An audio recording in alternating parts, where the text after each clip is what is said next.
queen, put your crown to the sky. If you a queen, hold your crown to the sky and ride or die. Rep your beauty to the fullest while you in your prime. Grind hard all day, no wasting time. Eye on the prize, head to the sky. Yeah, all my queens out there, keep your head up, put them crowns to the sky.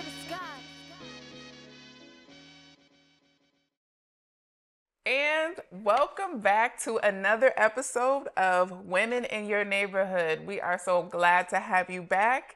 And this episode, we are really going to get into the state of the world.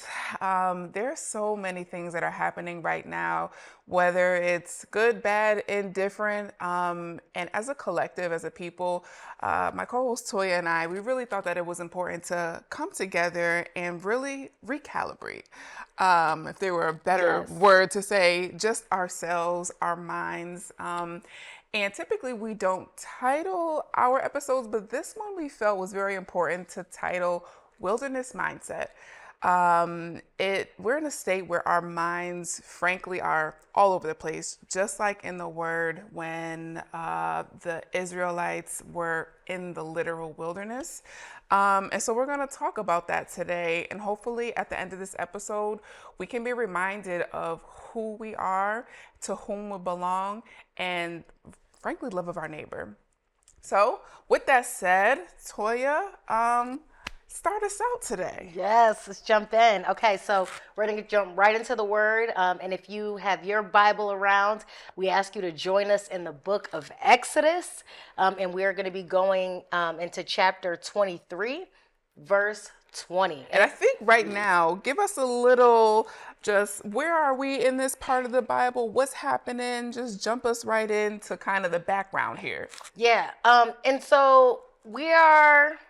Let me just kind of take a moment here. So first of all, I kind of want to preface this by talking about Moses a little bit. For those of you that might not know, Moses was the person that was leading the Jews in this journey in the wilderness. And in his leadership, he was literally directly communicating with God, and coming up with the laws. Him and God were writing the laws together, and he was sharing them with the Jews in terms of how they were to live, and just kind of the promise that God had for them. And so as they're on this journey, you know, God is saying, like, listen, I have this big promise for you. There's great things ahead for you. But what I need from you is that obedience. I need you to follow me. I need you to follow my word.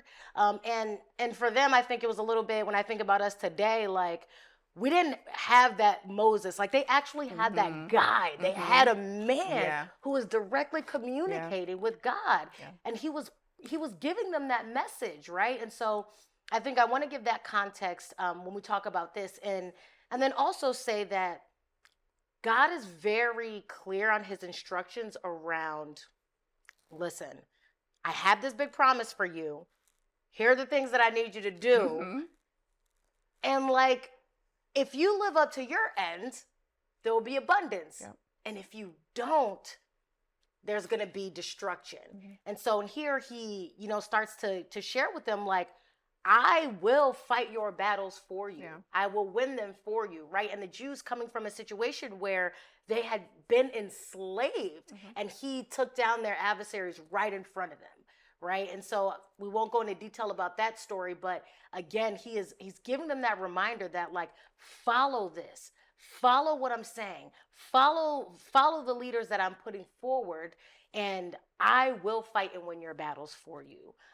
Is there any more context on this? I think we're in a good spot. Okay, good. Yeah, that sets us up for the scene. Moses is, you know, I'm like, we gotta, definitely sets us up for the scene. So here we're gonna just kind of hear some of that direct conversation. So he says, behold, I send an angel before thee to keep thee in the way and to bring thee into the place which I have prepared.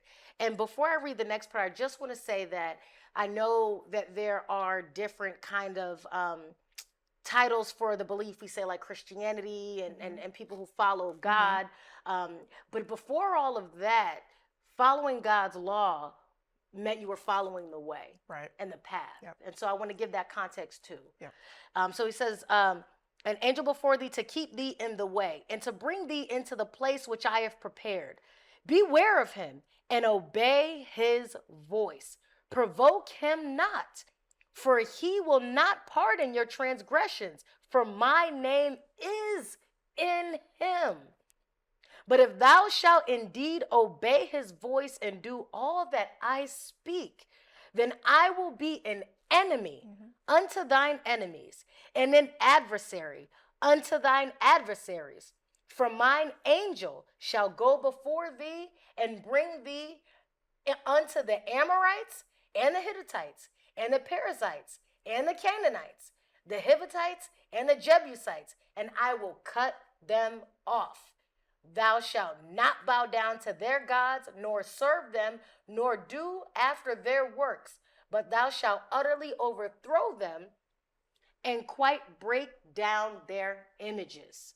May the Lord add a blessing to the reading of the word.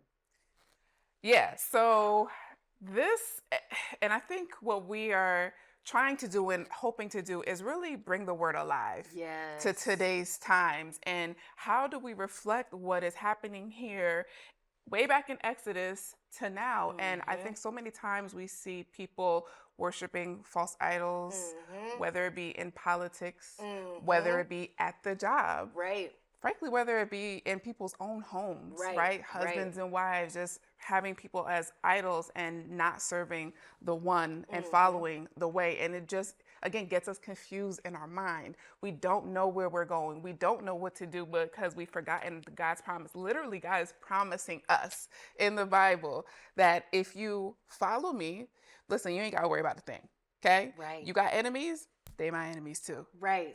You got friends, they also my friends. Right. I'm cool with them too. Just do as I said here. And so, yeah, just remembering who we are. Again, going back to the simplicity of life. Before we knew who we were in our jobs, in our titles, in our this, and our every day-to-day things that we have going on, we have forgotten who ourselves are, like inside, deep in our hearts. Yeah. Absolutely.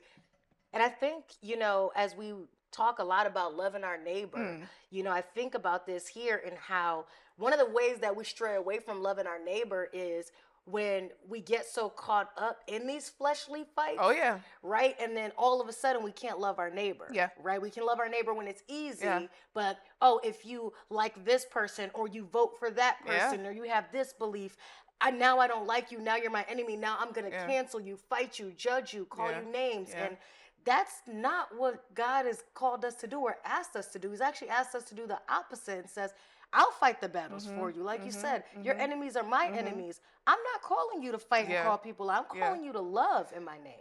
Can you think, and I can think right now in my own mind of instances where I really had to choose to love, especially now. Can you think of an instance that you can share that you were really okay, I have a decision to make. Do I want to be on opposing sides with this person, or do I really want to follow what the word says? Yeah, actually recently I had the opportunity to travel to California for a client. I was on my way back and I was sitting next to someone on the plane. I was in the middle seat and the man next to me was the window seat, and he was a Donald Trump supporter. Okay. And I say that to say, he had on the gear, on a t-shirt and a hat, that had the saying on it and everything. Now I know that just right away we might have had some different political beliefs, if you will. Yeah. And I thought to myself, this is an opportunity. This is an opportunity for me and him, because we could, be mean to each other. We could be cruel to each other, or, we could just be humane to each other. I thought, wow, God has called me to love. Yeah. Period. Yeah. And I've always, thought to myself, these systems are created outside of God's kingdom. Yeah. So I don't even really want to get in the practice of canceling and cutting people off. And so I was kind to this brother, and he was kind to me. Yeah. He was very chivalrous towards me, making sure that I was comfortable. When the snacks and stuff came around, and I reached and got some snacks and passed them to him, and we joked a little bit. Love a good airplane snack. Right. Listen, we both chose the pretzels, and we laughed about it. And we talked, and it was just, we didn't talk about politics. Yep. We didn't talk about any of that. Yep. And it was just a beautiful moment. And I thought 1,000 more of these moments can change the world. Yeah. You Yeah. know? Yeah. Literally. I think so many times we see folks in their accessories, right? Whatever they're wearing for the day, however they choose to present to the world, right? We see people presenting as something other than maybe what they were born with or whatever. And we see the physical and we judge before we've even began to speak to the heart. So yeah, I say more of that, man, more of that. Before I say a word to you, let's just see how this interaction is. Let me feel the pulse of you. Yeah. And I also just want to share quickly before we move on that we as believers too, and this is for the believers, right? Yeah. We have a responsibility. And we can't be the ones in the world actually casting judgment and then saying that we're doing it in the name of God, right? Because that is false. Yeah. He's not asking us to do that. He is not a God of division or hate or oppression or hurt or slander. And we cannot be using him, his word, or his ideas and practices to further our own personal vendettas against each other. Yep. Agreed. Okay, so we are going to jump from Exodus to Leviticus, still in the beginning parts of the Bible where, again, the law is being established by Moses.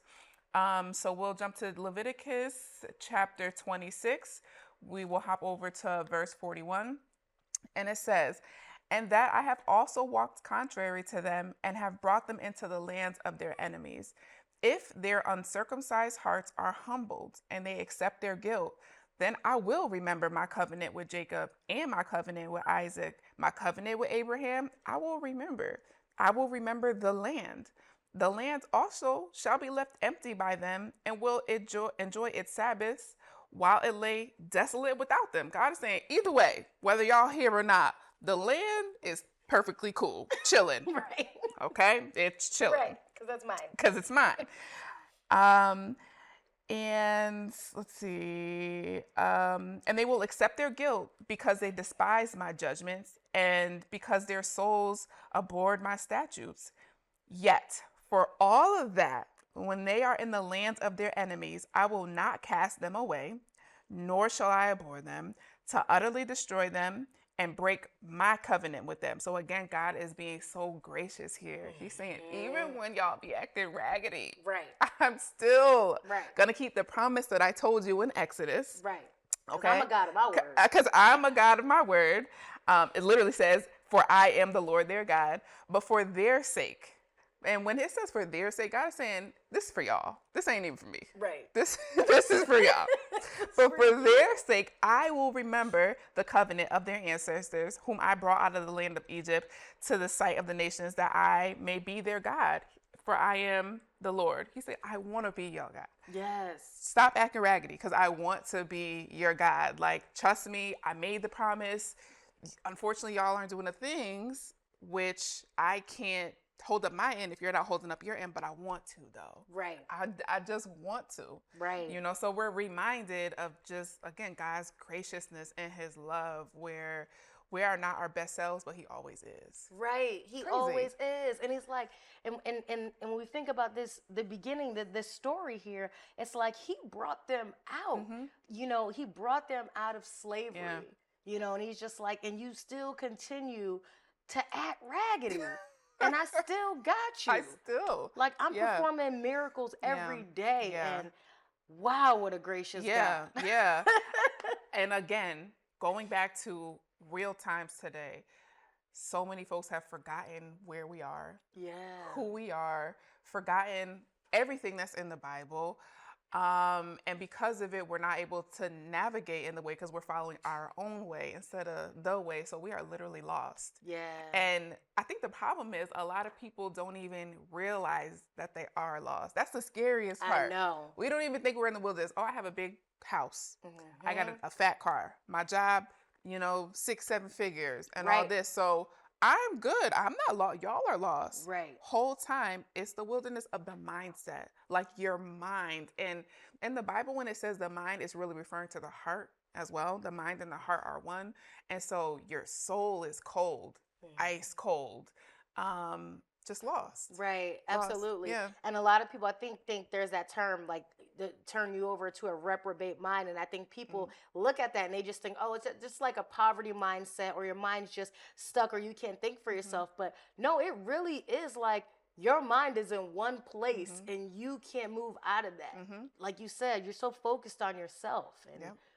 yeah. I mean, look at even social media. We've got our phones here all Right. day, taking pictures of ourselves. It's Right. self, and we are literally serving our own bodies, our own flesh, and nothing more. Right. Forgetting when God brought us out the wilderness. Yeah. Like, how many people out there, Yeah. can think about a time where you were struggling and you were without, and God brought you out. Yeah. You didn't have a job 6 months ago. Yeah. Now you do. Yeah. You didn't have a roof over your head. Now you do. Yeah. People thought you weren't going to make it. You were addicted to substances, all these things, and God brought you out.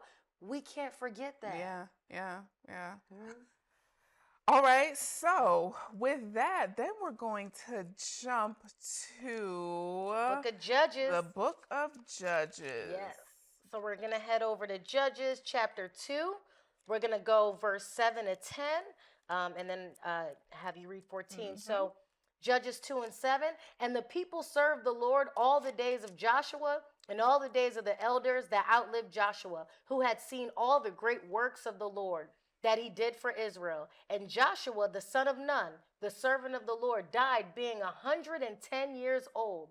And they buried him in the border of his inheritance in Timnath-Heres and the Mount of Ephraim on the north side of Hilgash. And also all that generation were gathered unto their fathers, and there arose another generation after them, which knew not the Lord, nor yet the works which he had done for Israel. How we forget. How we forget. How quickly Right. we forget. Right. What next generation? Literally the next generation, who the generation prior to them, God was coming to them physically, literally speaking to them. They saw it. They saw all the works with their own eyes. This wasn't hearsay or stories later. The generation before them saw it. That's like your mother telling you, listen, I saw the Lord do all this. You're going to believe that. And then, this person passes away, and then it literally goes out of your mind. Everything that God did, all the promises, all the laws, everything, just like it never even happened. Right. One generation later. That's so crazy. Yep. We're going to do away with discipline because we want to act wild. Yeah. Wilderness mindset. Yeah. Wilderness Yeah. mindset. I think too, right now we are in an information age, and we know everything that we need to do. And the application of doing what we need to do is just like that. I know, I saw, I heard, but I am still here not doing anything that I'm supposed to be doing. Literally today. We're sitting on our hands a lot of times waiting for something to be done, when in the Bible, God literally says, work 6 days and take 1 day of rest. Right. And he says faith without works is dead. Literally. So you're like, God, why haven't you given it to me yet? You haven't worked for it. Why didn't you go get it? I gave you everything you needed. Right. And literally, I teed it up. So then in the same chapter, Judges chapter 2, we'll hop down to verse 14, and it says, and the anger of the Lord was hot against Israel. He was pissed. So he delivered them into the hands of the plunderers who despoiled them, and he sold them to the hands of their enemies all around, so they could no longer stand before their enemies. Wherever they went out, the hand of the Lord was against them for calamity, and the Lord had said, and as the Lord had sworn to them, and they were greatly distressed. So at a certain point, God is like, okay, you're not listening. I'm just going to head out, because do you. And he told them. Yeah. Yeah. He told them. I literally said these things and you are not listening to me. So off to your own devices at this point. Don't call my phone. Right. Because I don't want to hear it. Right. Unless you're doing what I told you. Because if you go back again to Leviticus, he said, but I will remember my promise though. Right. If you start acting right, it will come to my remembrance. You know? Right. It's like a friend that keeps calling you with the same problem. You're giving them advice. They don't apply the advice and they keep calling you. You're like, don't call me until you apply the advice I gave you. Exactly. Literally. I told you what to do. Now you're asking some person who is not me, our political heads, right? Our leaders of the world. We're going to them saying, please, please, you know, begging on our hands and knees. And God is like, you're talking to the wrong body. I told you here. Here is the answer, and you're going everywhere else for a handout. And we are just, again, so confused in our minds about how this works. And I don't mean to simplify it, but it really is that simple. You pick up the word and pray to God, and he will respond to you immediately. And I think for a lot of people, it's such a hard thing to fathom and grasp that it works like that. But belief literally is that. Believing and having faith in things that are unseen. Things that you really may not have heard of before, and knowing that it will come. But I feel like if there's nothing else, if you haven't tried anything, try it and see. Right. Try it and see. And if you want examples, you have us right here. Yeah. Look at us. You know, we are two successful Black women. Yep. And we both are not shy or ashamed to give that credit to God and tell people how we got here. And so look at these real life examples in front of you. Absolutely. I think in even just my personal and business standpoint, this has very much been a spiritual walk for me. I got to a certain point where it felt like I couldn't go anymore. And then it was just like one day, like God really will call you. It's just like a whisper though. If you miss it, you'll miss it. And the game changed for me after that. It was like everything that I needed was immediately there. Not to say that it was easy, but I was started to live in abundance. Because God is not a poor God. No, He is and not he doesn't want you broke, to be baby. poor. Okay? Right? Listen. He is literally the source. So if you tap in, you, again, will see for yourself how it is. So if there is nothing else, I call on anybody out there today who maybe is conflicted in their mind, living in a wilderness mindset, who just doesn't know any other way. You know, the woe is me. Every time I turn around, things are just going left. Pick up your Bible. Leave us a message in the comments, send us an email, do anything, and we can kind of help you navigate and understand a little bit better. And if nothing else, pray. Absolutely. Pray, and watch how God responds to you. Absolutely. So with that, Toya, I think we'll leave you with just one last question for yourselves to just think about, where are you at right now in the wilderness? Where is God trying to bring you out of, and where is he trying to bring you to? And think about those specific examples in your own life. And again, like my sis said, apply the good book. Yeah. All right, y'all. See you for the next episode. Thank you. Bye.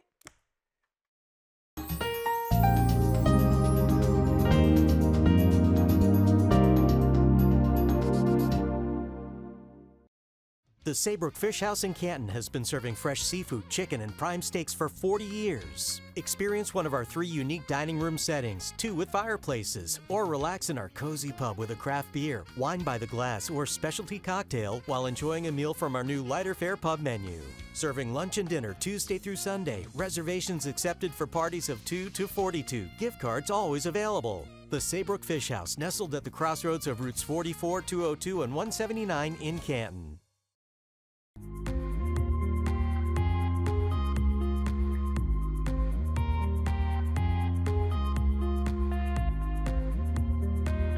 I'm your host, Kurt Barwis. Today, I have a very special guest, Dr. Andrew Lynn. Hello, and welcome to another episode of the Veterans Corner. My name's Chuck Wooden. Decision for ourselves for this week, if we want to be made well. Hi, welcome to the Crack of Dawn. It's Dawn Lombardi. I'm starting the painting. It's going to be the clips with some water. Love it. He took me on the sets of Lost in Space, Batman. Everybody has a story. What's yours? Until next time.